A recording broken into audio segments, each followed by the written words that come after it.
Bismillahirrahmanirrahim. Assalamualaikum warahmatullahi wabarakatuh. Alhamdulillahilazi arsala rasulahu bil huda wa dinil haq liyuzhirahu ala dini kulli wa kafa billahi syahida. Asyhadu an la ilaha illallah wa asyhadu anna Muhammadan abduhu wa rasuluh. Tama-tama mari kita panjatkan puji serta syukur kita ke hadirat ilahi Robbi yang atas izinnya lah alhamdulillah kita masih diberikan kesempatan sehingga kita bisa beraktivitas sampai saat ini. Salawat serta salam semoga tercurah limpahkan kepada baginda kita, kekasih kita, Nabi Muhammad Sallallahu Alaihi Wasallam. Baik sahabat El-Sifa dimanapun sahabat berada, insya Allah hari ini saya akan melanjutkan atau kita akan membahas terkait dengan hak dan kewajiban suami istri. Tentunya kita harus menyepakati di dalam suatu rumah tangga itu bukan hanya soal hidup bersama, tetapi bagaimana membuat hidup itu seperti penuh makna atau ada gunanya lah gitu ya, kalau misalkan kita menikah atau kita berumah tangga. Tentunya ibadah yang paling terlama adalah ketika kita sudah menikah. Makanya pernikahan itu adalah ibadah yang paling indah, kata Al-Quran. Itu bukan kata saya ya sahabat.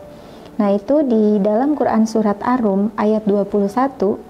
Dan di antara tanda-tanda kebesaran Allah ialah Dia menciptakan untukmu pasangan hidup dari jenismu sendiri, dari manusia ya tentunya, supaya kamu merasa tentram kepadanya, dan Dia jadikan di antaramu rasa kasih dan sayang. Allah menciptakan rasa kasih dan sayang, itu fitrah, itu murni dari Allah. Bukan semata-mata kita hanya ingin untuk berkomunikasi, untuk mendapatkan sesuatu kesenangan, untuk kehidupan biar ada teman, tidak hanya seperti itu. Tetapi Allah menjadikan fitrah ada rasa kasih dan ada rasa sayang di situ. Ayat ini mengingatkan bahwa rumah tangga itu dibangun bukan hanya dengan cinta, tapi juga dengan kesadaran akan hak dan kewajiban dari setiap masing-masing pemiliknya.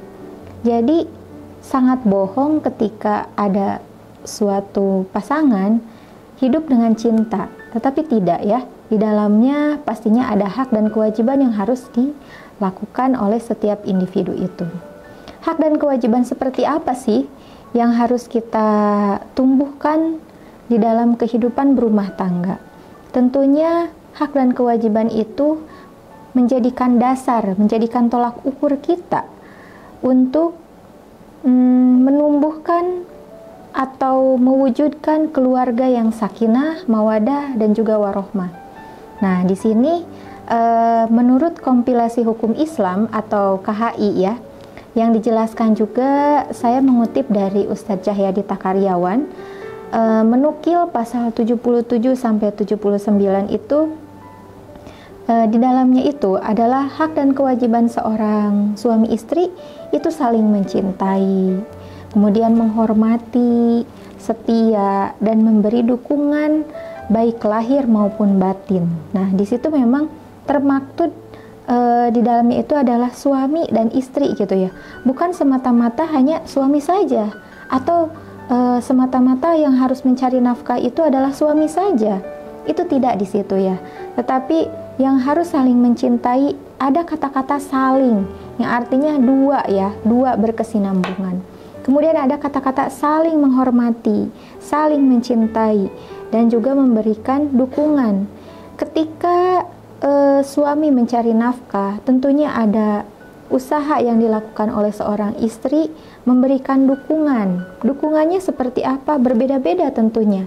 Seperti apa yang disepakati oleh setiap kehidupan berumah tangga, tentunya ada konsekuensi atau komitmen-komitmen yang dibangun sebelumnya. Apakah itu menyiapkan sarapan, atau sama-sama ketika kedua-duanya itu adalah suami istri bekerja, tentunya pasti ada saling komunikasi atau saling mendukung baik lahir maupun batin. Apakah itu saling mengantarkan, atau saling memberikan ucapan semangat, itu juga merupakan dukungan ya, sahabat di rumah. Pernikahan itu bukan hanya sekedar penyatuan dua insan, tapi sebuah proses tarbiyah, proses pendidikan seumur hidup, yang dimana ketika penyatuan dua insan tanpa dilandasi oleh tarbiyah, tanpa dilandasi oleh pendidikan, itu apa bedanya ketika penyatuan dengan dua jenis hewan gitu ya. Tentunya kita bukan seorang hewan, kita adalah manusia, kita adalah SDM, kita adalah insan gitu ya. Jadi penyatuan dua insan yang dimana pernikahan itu adalah proses tarbiyah, proses pendidikan seumur hidup. Suami dan istri saling mendidik, saling belajar, saling menguatkan. Coba deh, sahabat, coba pikirkan, hal apa yang ketika di dalam rumah tangga tidak ada kata-kata tarbiyah? Tentunya ketika kita hidup berdampingan dengan lawan jenis atau menjadikan pasangan kita, tentunya itu ada tarbiyah-tarbiyah ya. Tentunya itu ada pendidikan-pendidikan yang secara tidak sadar, oh kita itu sedang belajar gitu. Kita belajar memahami pasangan kita, kita belajar memahami kesenangan pasangan kita, baik suami mengetahui karakter istri, istri mengetahui karakter suami, dan selanjutnya. Ustadz Cahyadi Takaryawan sering mengingatkan, jangan hanya menuntut hak, tapi fokuslah menjalankan kewajiban. Karena kalau masing-masing sibuk menjalankan kewajiban, maka otomatis hak itu akan terpenuhi. Jadi, kenapa pengadilan-pengadilan itu sekarang banyak dikunjungin? Dan kenapa pengadilan-pengadilan itu banyaknya kaum hawa yang datang gitu ya? Karena relatif kalau perasaan perempuan itu tentunya ingin yang dituntut itu adalah hak gitu. Kemudian suami itu adalah kewajiban. Kewajiban suami adalah A, B, C, D. Hak istri adalah A, B, C, D, mendapati A, mendapati B gitu. Itu tidak balance ya sahabat di rumah. Sehingga banyak yang mendatangi pengadilan-pengadilan, yang duduk di persidangan-persidangan itu adalah yang mengajukan adalah kaum perempuan. Nah, di sini tadi kata Ustadz Cahyadi Takaryawan itu menyampaikan kita harus fokus terhadap kewajiban baik suami ataupun istri, sehingga kewajiban-kewajiban itu sudah terpenuhi, otomatis hak itu akan didapatkan. Kemudian dalam Islam, suami itu disebut sebagai qawwam. Apa artinya qawwam? Ya, itu ya. Qawwam itu adalah pemimpin.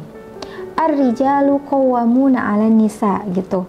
Banyak di Al-Qur'an itu sering kita dapatkan ya. Qawwam gitu. Pemimpin dalam keluarga.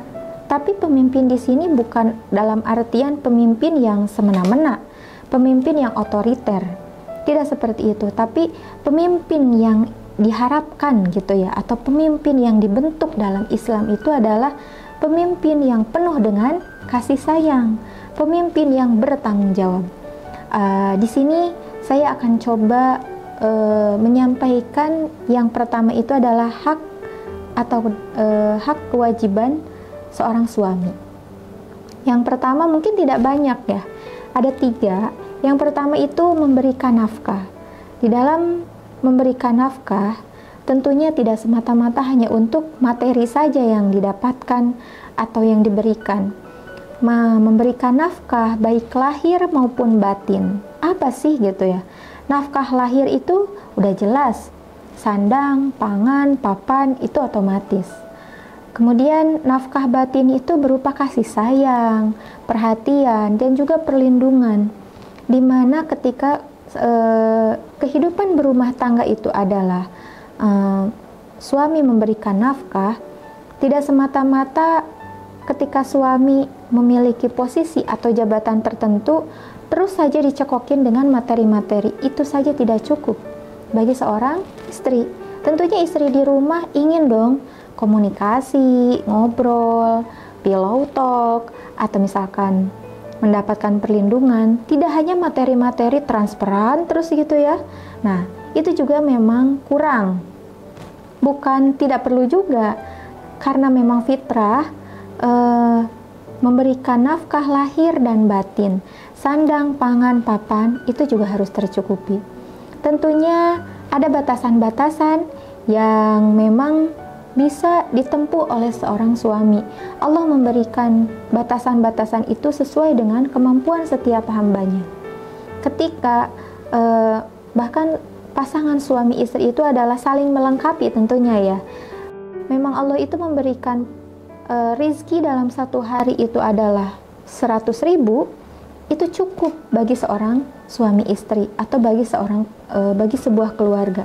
Tetapi di lain pihak Allah memang memahami kalau keluarga yang lain itu cukup dengan 50.000 gitu ya. Jadi batas kita hanya berserah diri hanya kepada Allah, yang pada akhirnya kita cukup untuk berusaha memberikan nafkah dan juga lahir dan juga batin.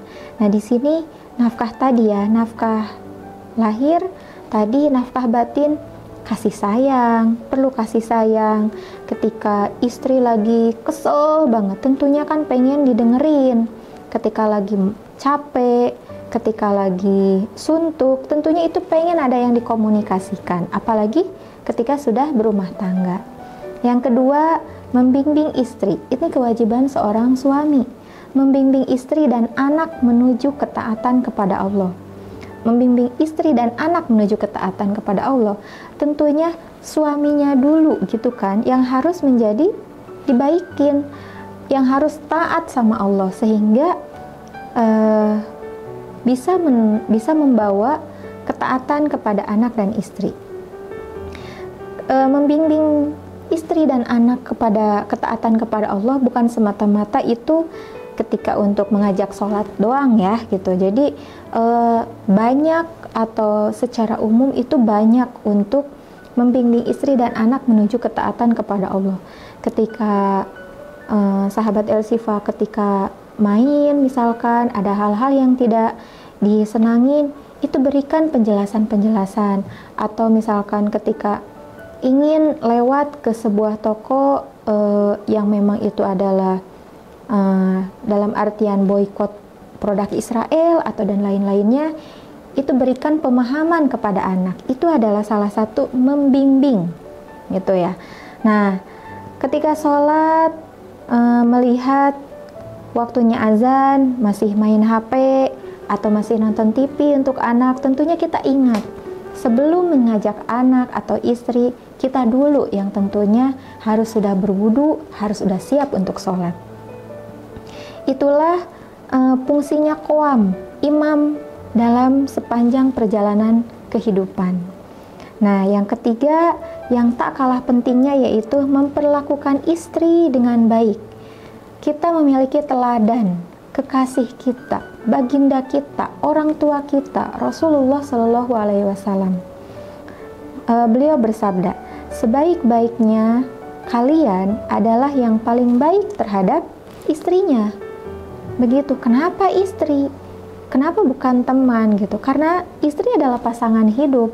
Istri itu adalah pasangan ketika kita berumah tangga.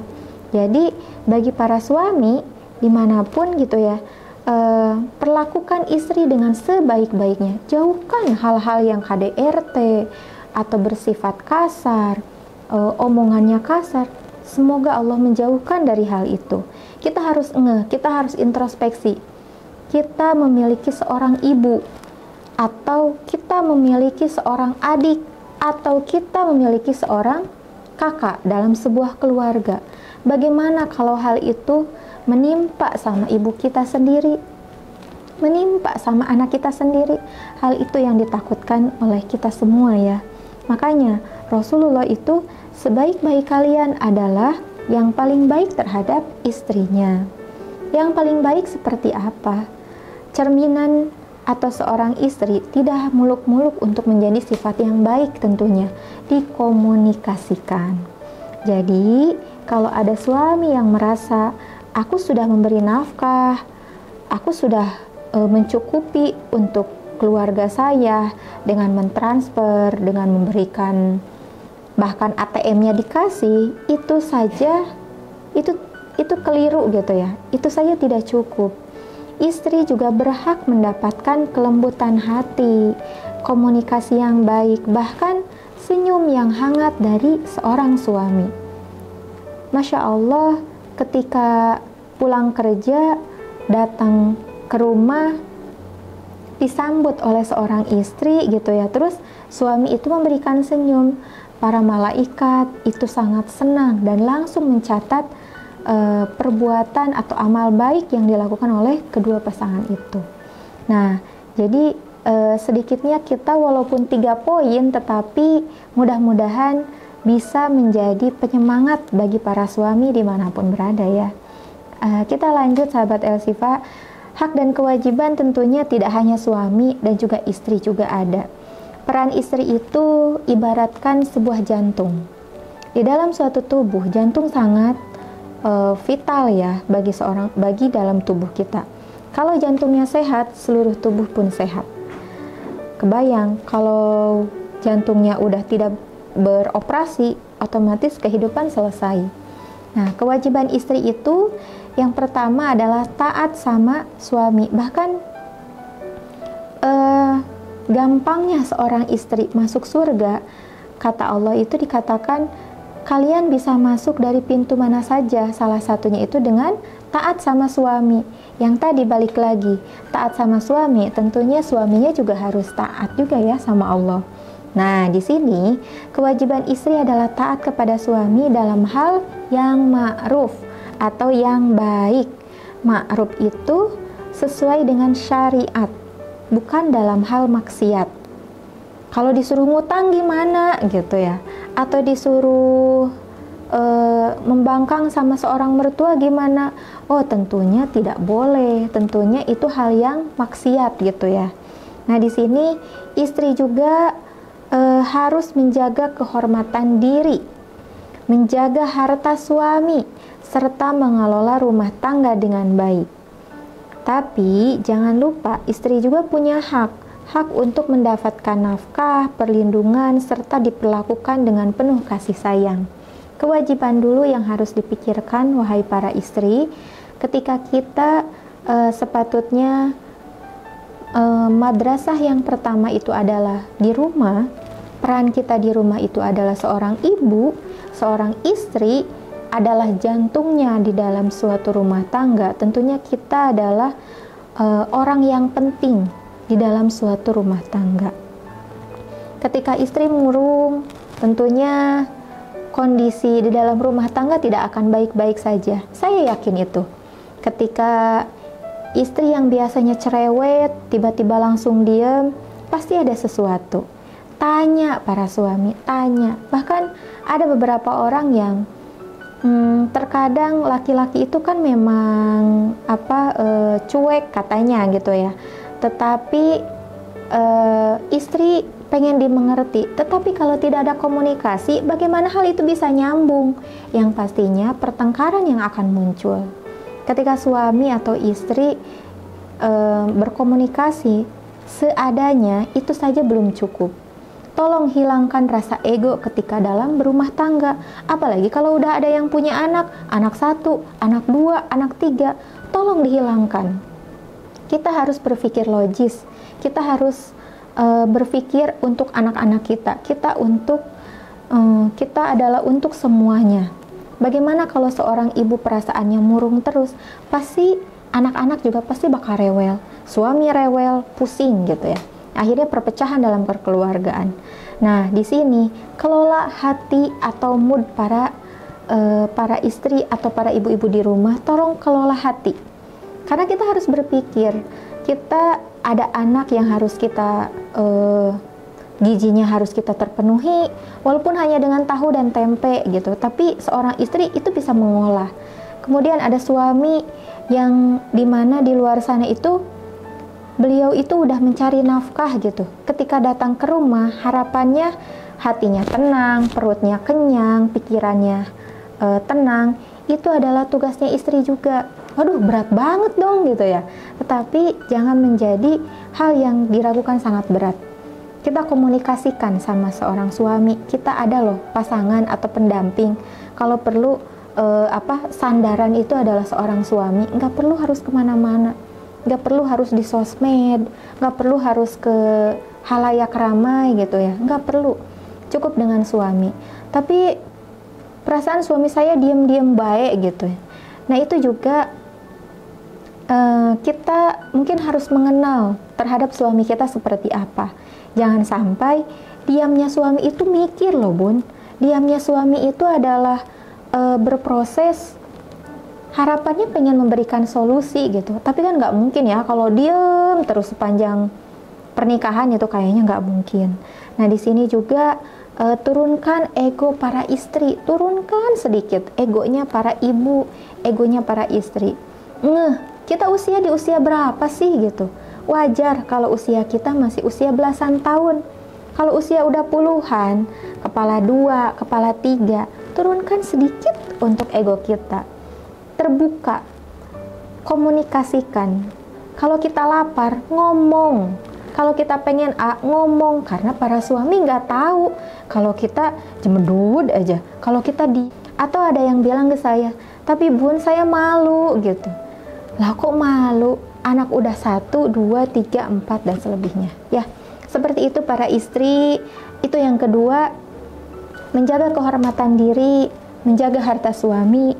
Berapapun yang dikasih oleh suami, syukuri. Bilang terima kasih, doakan para suami supaya rizkinya terus bertambah. La in syakartum la azidannakum wa la in kafartum inna azabi lasyadid. Termasuk juga untuk rizki-rizki para suami di sana. Istri, doa istri itu sangat mujarab. Yang ketiga, mendukung perjuangan suami. Menjadi partner sejati, bukan sekedar pengikut. Walaupun suami kita hanya kurir, tolong diperjuangkan gitu. Maksudnya tolong dibantu, mendukung, didukung. Walaupun pekerjaan suami kita itu adalah tidak seperti di kantoran atau panas-panasan, lelahnya, keringatnya para suami itu yang harus dihargai oleh seorang para istri. Sehingga kecil atau besarnya sebuah rumah itu tidak akan sampai kepada meja hijau atau meja persidangan. Bayangkan sahabat Elsifa di rumah itu, jika suami dan istri sama-sama sibuk menuntut hak, tapi lupa menjalankan kewajiban, rumah tangga bisa menjadi medan konflik. Sebaliknya, kalau keduanya fokus menjalankan kewajiban, insya Allah hak masing-masing akan otomatis secara terpenuhi. Jauhkan dari medan konflik ya. Nauzubillahi min dzalik. Keseimbangan hak dan kewajiban itu adalah suatu hal yang bisa kita layangkan. Sahabat, yang sering ditekankan oleh Ustadz Cahyadi Takaryawan dalam taklim-taklimnya adalah terkait dengan keseimbangan. Rumah tangga bukan arena siapa yang menang atau siapa yang kalah. Suami jangan hanya menuntut taat, tapi lupa untuk memberi nafkah. Istri jangan hanya menuntut kasih sayang, tapi lupa juga menjaga kehormatan rumah tangga. Kalau suami dan istri saling menjalankan kewajiban, insya Allah rumah tangga akan dipenuhi sakinah, mawadah, warohmah. Jadi ketika hal-hal itu lupa, saling ingatkan.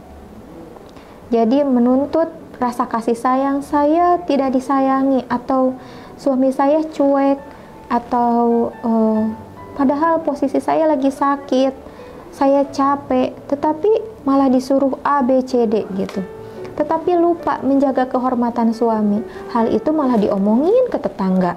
Hal itu malah upload media. Nah, itu juga tidak baik ya. Itu tidak menjaga kehormatan suami dan lainnya gitu ya. Dalam miniatur kehidupan, rumah tangga itu adalah miniatur masyarakat ya. Jadi yang namanya miniatur masyarakat otomatis kecil kan ya. Jadi dalam miniatur ini, hak dan kewajiban itu saling berkaitan erat. Seperti suami bertanggung jawab memberikan nafkah kepada seorang istri yang tadi, lahir dan batin. Istri memiliki peran dalam menjaga ketenangan batin. Sehingga kesadaran dalam mempersiapkan pernikahan itu otomatis muncul ya bagi seorang yang sudah berumah tangga, yang sudah panjang, memiliki seorang gadis, memiliki seorang bujang yang siap untuk membina rumah tangga. Tentunya itu dipersiapkan ketika di pertemuan-pertemuan sebelumnya ada kajian pranikah, ada dipersiapkan pernikahannya, baik jasadnya, rohaninya, mentalnya, materinya, itu semuanya dipersiapkan. Sehingga ketika memulai mahligai rumah tangga itu sudah siap. Nah, kesiapan pasca nikah itu untuk saling mendukung dan membangun. Jadi ketika kedua insan ketika sudah mengucapkan ijab qabul, itu saling mendukung dan saling membangun untuk harapannya kan untuk menjadi atau membina anak-anak itu sesuai dengan keinginan atau harapannya ya tentunya. Makanya caranya untuk menciptakan keluarga yang harmonis itu selain rumah tangga juga menjadi sarana pendidikan yang tadi tarbiyah itu juga membina dan membangun gitu. Nah di sini kita sering mendengar ketika teladan Rasulullah itu, beliau itu bahkan seorang nabi dan rasul gitu ya, seorang pemimpin umat. Tapi ketika beliau pulang ke rumah, beliau tetap membantu pekerjaan istrinya. Kadang Rasulullah itu menambal sendalnya, menambal sepatunya, menjahit pakaian, bahkan tidak sombong atau tidak ego untuk membantu istrinya untuk sekedar menyapu gitu, menyapu rumah. Yang artinya rumah tangga itu dibangun dengan kerjasama, bukan saling membebani. Bukan ini adalah beban si A, ini adalah beban kamu ya. Saya kurang setuju ketika ada anak dalam suatu keluarga sudah pada besar, usianya sudah keluar SMA. Ketika anak pertama harus menanggung anak kedua harus menanggung anak ketiga. Saya relatif kurang setuju ya. Jadi ketika itu adalah kewajiban dari seorang ayah dan ibu atau seorang pasangan tadi gitu. Ketika memiliki anak satu, anak kedua, anak ketiga, tentunya itu harus dipikirkan. Tapi kan Bun, itu adalah rizki dari Allah. Betul, itu adalah rizki dari Allah. Tidak harus kita ingkari atau kita tidak harus menjadikan rasa penyesalan untuk kita. Nah, karena rizki itu harus kita syukuri, tetapi kita juga harus memikirkan ke depannya harus seperti apa. Rumah tangga itu dibangun oleh kerjasama, bukan saling membebani. Cinta itu bukan sekedar kata-kata, tapi wujudkan dengan tindakan yang nyata. Kalau Rasul saja mau membantu istrinya, apalagi kita? Apalagi kita siapa sih gitu ya? Kita pengikut Rasulullah yang misalkan masih jauh dari keimanan Rasulullah. Rumah tangga itu soal kerjasama, bukan saling membebani. Nah, mungkin di akhir, mari kita renungkan sahabat El-Sifa semua. Suami berikan perlindungan dan nafkah, istri berikan ketenangan dan dukungan. Keduanya saling menghargai, saling melengkapi. Kalau semua dijalankan dengan ikhlas, insya Allah rumah tangga kita akan jadi tempat yang nyaman, penuh cinta, dan menjadi jalan menuju surga. Billahi taufiq wal hidayah, wallahu muwafiq ila aqwamit thoriq. Assalamualaikum warahmatullahi wabarakatuh.